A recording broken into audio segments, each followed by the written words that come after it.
What I'm about to tell you happened to me in late September of 2019.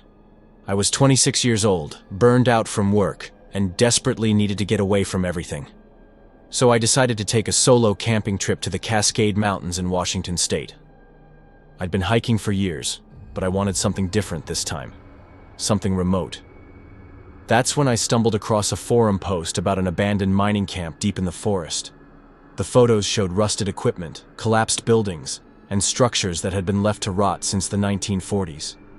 It looked like the perfect place to disconnect from the world. The trailhead was about 3 hours from Seattle. The trail marker was so weathered I could barely read it, but I could make out that it was a 12-mile round trip. What it didn't mention was the brutal elevation gain waiting for me. For the first 4 miles, I climbed almost constantly through dense forest. The canopy was so thick that even in the early afternoon, very little sunlight reached the ground. As I got deeper into the wilderness, the trail became increasingly overgrown. I had to push through spider webs and thorny bushes that left scratches all over my arms and legs. After nearly 6 hours of hiking, I finally reached the mining camp. And let me tell you, it was extensive, much larger than I'd expected. There were several wooden structures in various states of decay, rusted mining carts scattered everywhere, and what looked like the entrance to a mine shaft carved directly into the hillside. Most of the buildings had collapsed, but one cabin appeared relatively intact. It was small, probably where the foreman had lived back in the day. Before setting up camp, I decided to explore the area. That's when the isolation really hit me. There were no bird sounds, no rustling of small animals, just an oppressive silence broken only by the occasional gust of wind through the leaves. I walked over to the intact cabin and peered through a broken window. The interior was surprisingly well preserved. There was a table, some chairs, and an old oil lamp still sitting on a shelf covered in decades of dust. But then I saw something that made my blood run cold. Fresh boot prints, in the dust on the floor. Someone had been here recently. These prints couldn't have been more than a few days old. They were large, much larger than my size 9 boots, and they led from the door to the back corner of the cabin. I looked around nervously, suddenly very aware of how alone I was. The nearest road was 6 miles away, and I hadn't seen another soul all day. I decided to set up my tent about 100 yards from the buildings, close enough to continue exploring in the morning, but far enough away to feel somewhat secure. As I set up camp, I kept glancing back at the cabin, unable to shake the feeling that someone might be watching me. The sun was starting to set behind the mountains, casting long shadows across the mining site. It created an eerie atmosphere that made my skin crawl. I managed to get a small fire going as darkness fell. The flames provided some comfort in the overwhelming silence. I heated up a can of soup and tried to relax, but every little sound made me jump. Around 10 o'clock, I heard something that made my heart stop. It was the sound of metal scraping against metal, like someone dragging a mining tool across the ground. The sound came from the direction of the buildings and lasted for maybe 30 seconds before stopping abruptly.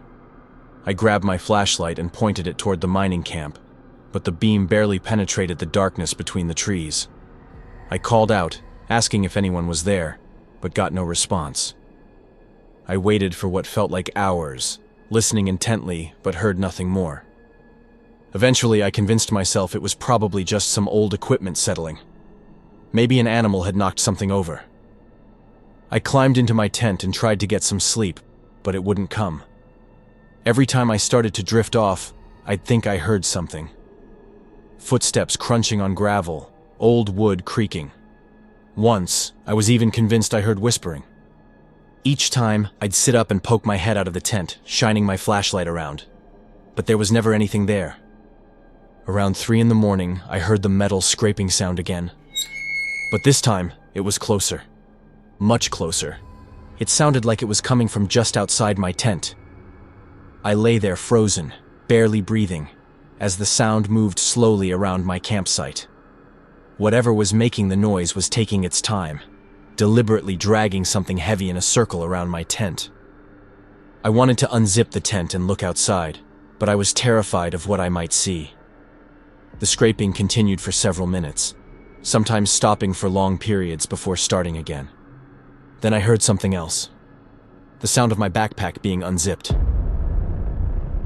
I'd left it outside the tent with some of my gear, and someone, or something, was going through it. My heart was hammering in my chest as I heard them rummaging through my supplies, occasionally making what sounded like satisfied grunts or whispers. My hands were shaking as I slowly reached for the tent zipper, trying to work up the courage to look outside. But before I could, everything went silent again. I waited in that tent until dawn, not shutting my eyes once. When the first light of morning filtered through the trees, I finally unzipped the tent and stepped outside. My backpack was exactly where I'd left it, still zipped up tight with nothing disturbed. But all around my tent, pressed deep into the earth, were footprints. The same large boots I'd seen in the cabin the day before. The prints circled my tent multiple times, sometimes coming within inches of the fabric walls where I'd been sleeping. But what disturbed me most was that they didn't lead anywhere, as if whoever made them had deliberately covered their trail. I packed up as quickly as possible, my hands still shaking as I stuffed everything into my backpack.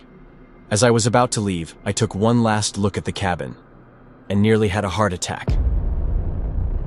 Standing in the doorway, barely visible in the morning shadows, was the silhouette of a man. He was tall and broad, wearing what looked like old work clothes, and he was perfectly still, just standing there, watching me. I didn't wait to see if he would move or speak. I grabbed my pack and ran toward the trailhead as fast as I possibly could. The 6-mile hike that had taken me 6 hours the day before, I completed in just over 3. I kept looking back over my shoulder, expecting to see someone following me, but I never saw anyone. When I finally reached my car, I was exhausted and rattled. As I drove away, I couldn't stop thinking about what I'd experienced. Maybe it was a homeless person who'd taken shelter in the old buildings, perhaps another hiker playing some kind of cruel joke. I've never been back to that mining camp, and I probably never will. If I ever decide to visit another remote place like that, I'll be sure to take someone with me. And I'll definitely be armed.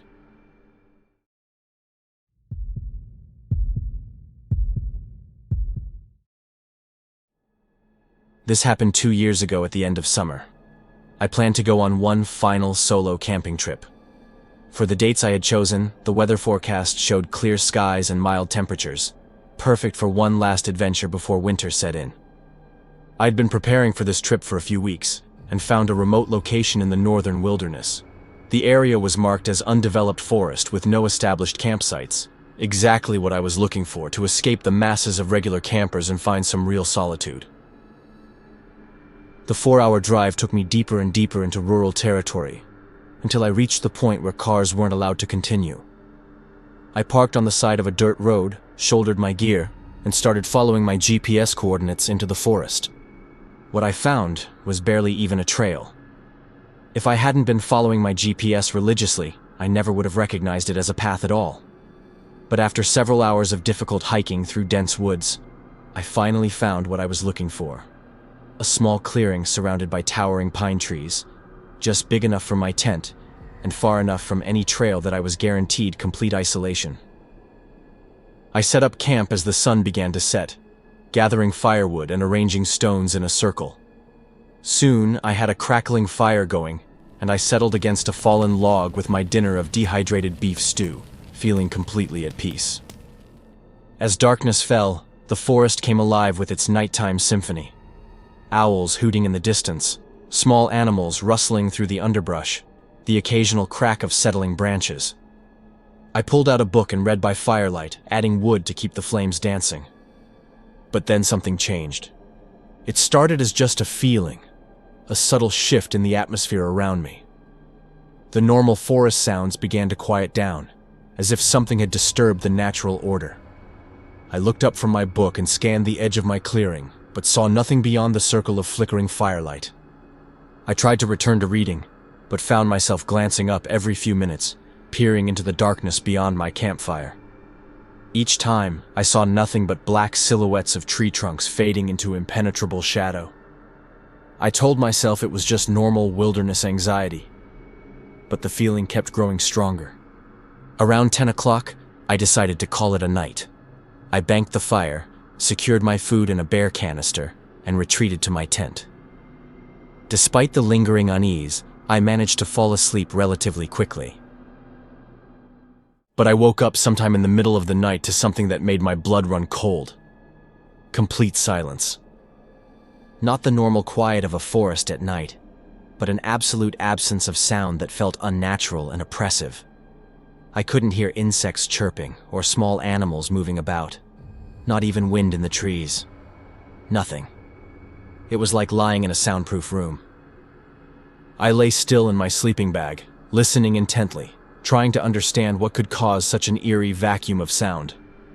Then I heard it, the soft crunch of footsteps on fallen pine needles. My heart began to race as I realized someone was walking by my campsite in the middle of the night. I reached for my flashlight, trying not to make any noise that would alert whoever was outside that I was awake. My mind raced through possibilities. Who could be out here? This was miles from any road, in the middle of nowhere. The realization that I was likely dealing with someone who meant harm sent ice through my veins. I slowly reached for my phone to call for help, but my screen showed no signal bars. I was truly alone out here, with no way to summon assistance. The footsteps resumed, moving deliberately toward the front of my tent where the entrance was located. Then I heard the whisper of fabric as someone brushed against my tent's rainfly. What came next made my blood freeze. The soft metallic sound of my tent zipper being slowly pulled down, inch by careful inch. Someone was opening my tent. I wanted to shout, to demand to know who was there and what they wanted, but my voice was frozen in my throat. The zipper continued its slow descent until the tent entrance was partially open. Through the gap, I could see a sliver of the outside world, illuminated faintly by the dying embers of my campfire. In that dim light, I could make out the silhouette of someone crouched just outside my tent, preparing to enter. That's when my paralysis broke. I sat up quickly and switched on my flashlight, shining it directly at the tent entrance. The beam illuminated a figure that will haunt my nightmares forever. It was a man in dark, torn clothing that looked like he'd been living on the streets for months. His hair was wild and unkempt. His hollow eyes reflected my flashlight beam like an animal's. His breathing was heavy, as if he'd been running, and in his trembling hand he clutched a large hunting knife. We stared at each other for what felt like an eternity, but was probably only seconds. His mouth hung open slightly, revealing yellowed teeth, and that's when he smiled. A disturbing expression that made my skin crawl. I found my voice and shouted at him to get away, to leave me alone. Instead of backing off, his smile grew wider. He began pushing the tent opening wider, clearly intending to come inside. I scrambled for my bear spray in the corner of the tent, knowing it was my only defense against someone with a knife. The man must have seen my movement because he lunged forward, trying to grab me through the tent opening. I rolled away and got my hand on the bear spray just as he thrust his arm inside the tent. I didn't hesitate. I aimed the canister at his face and pressed the trigger, releasing a stream of pepper spray that filled the confined space. The man cried out in agony and retreated backward, clutching his face and rolling on the ground outside my tent. I burst out with my flashlight and bear spray ready, picked up his dropped knife, and threw it as far as I could into the woods. I didn't waste time trying to help him or find out who he was. While he was still rolling around on the ground, I stuffed only the most essential items into my backpack and ran from the clearing into the dark forest. I could hear his continued cries of pain, but I didn't look back. Using my phone's flashlight and GPS, I navigated through the trees toward where I remembered the trail. The hike out in complete darkness was treacherous. I stumbled over roots and pushed through branches that scratched my arms and face, but adrenaline kept me moving until I reached my car. I drove straight to the nearest town and reported the incident to the local sheriff's office. They took my statement and promised to investigate, but I never heard back about whether they found him. The deputy mentioned there had been reports of people living in those woods, but nothing had ever been confirmed. I haven't returned to that part of the forest since then, and I've become much more careful about where I choose to camp alone. It's a shame that I had to leave my tent and some other expensive survival gear out there, but I'm sure whoever that was has since pocketed it all. I don't dare to think what could have happened to me that night if I hadn't reacted the way I had.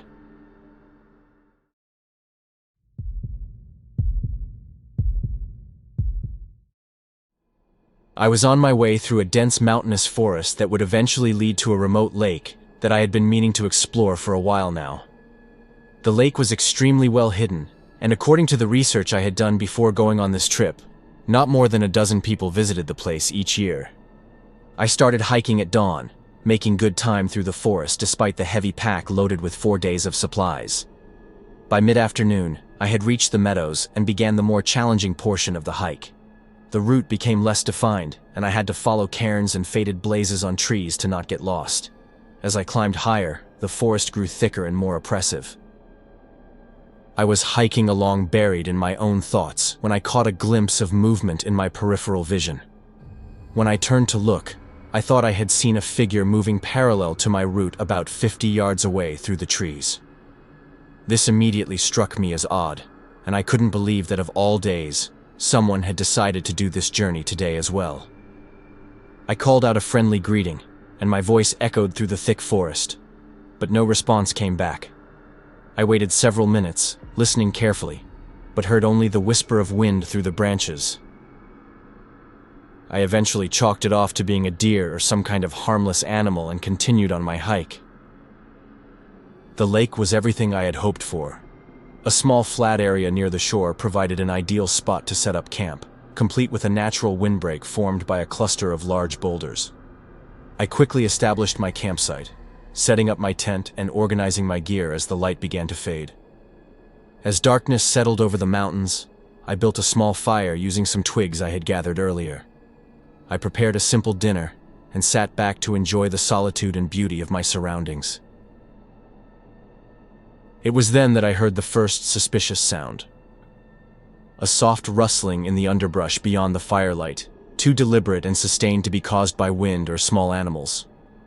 I grabbed my flashlight and swept the beam across the forest edge, but saw nothing unusual. The rustling stopped immediately. Over the next hour, similar sounds occurred sporadically around the perimeter of my camp. Each time I investigated with the flashlight, the noises would cease and I would find nothing.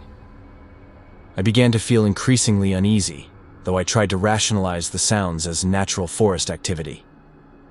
It was late in the evening by now, and I suddenly heard the snap of a large branch somewhere in the darkness behind my tent. I called out again, asking if anyone was there, but got nothing back. I kept the fire burning brightly and stayed alert, occasionally sweeping the darkness with my flashlight beam, but I never saw anything. Then, just as I was about to call it a night, a figure emerged from behind a large tree at the very edge of the firelight. It was clearly a man, dressed in dark clothing that made him difficult to distinguish from the shadows. He stood motionless for several long moments, and I could feel his gaze fixed on me across the small clearing. I stood up slowly, my heart pounding, and called out to ask what he wanted and how I could help him. The man didn't respond, but began walking slowly around the perimeter of my camp. As he circled, I tried repeatedly to engage him in conversation, asking if he was lost or injured, offering to share my supplies, even suggesting we could camp together for safety. He ignored every attempt at communication, continuing his slow orbit around my campsite while maintaining that unsettling stare. The man appeared to be in his 30s or 40s, with short hair and rough clothing.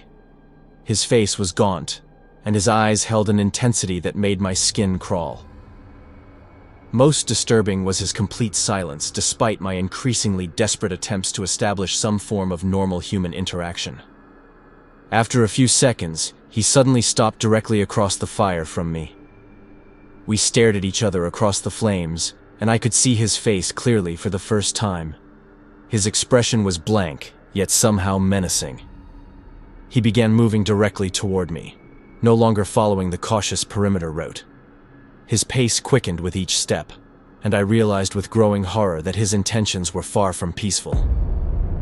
I grabbed a burning branch from the fire and held it out like a weapon, shouting at him to stay back.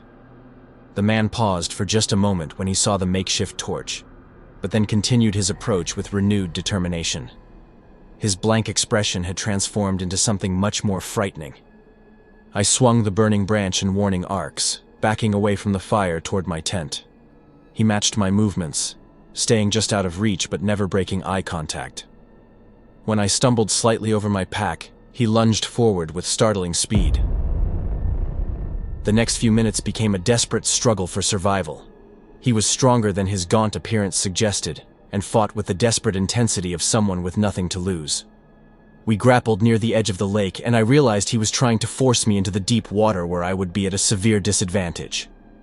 Using every ounce of strength and adrenaline, I managed to break free and grab my pack. Without stopping to gather the rest of my gear, I sprinted into the forest, using my headlamp to navigate the treacherous terrain in complete darkness. Behind me, I could hear him crashing through the underbrush in pursuit. After running for a couple miles at least, I hid behind a tree and waited. I no longer heard the man chasing me, but was too scared to move. I hid there for at least a couple hours, until the sky eventually started to open up and dawn began to break. At the slowest pace ever, I started to make my way back to my campsite, scanning everything in the environment while doing so. When I finally made it back to the campsite, I was absolutely exhausted. The tent and all my gear still seemed to be intact, as if nothing unusual had happened. The fire was still slightly burning too. It didn't take me longer than 5 minutes to pack up my stuff and get the hell out of there. On my way back, I kept looking over my shoulder, waiting to finally spot the guy from last night. My paranoia got so bad at one stage that I started seeing him in places where there was nothing. Eventually, I got back to the main trail, which eventually brought me back to the town I had embarked from. I reported the case to the police immediately, but I never heard back from them. To this day, I still don't understand what this guy's true intentions were. I had offered him food and supplies, but he hadn't seemed interested in those. But he was prepared to drown me in the lake. But why? It made absolutely no sense. Even after I had taken off, he had all the time in the world to rob me of all my stuff, but he didn't touch anything. The only story I can come to terms with is that he was a mentally ill person whom I had invaded his territory. Upon discovering me, he felt like he had to protect it and get rid of me. I shared my experience on social media and on all hiking and exploring forums I'm signed up on. I hope this will prevent anyone from stumbling over this person again, before he actually hurts someone.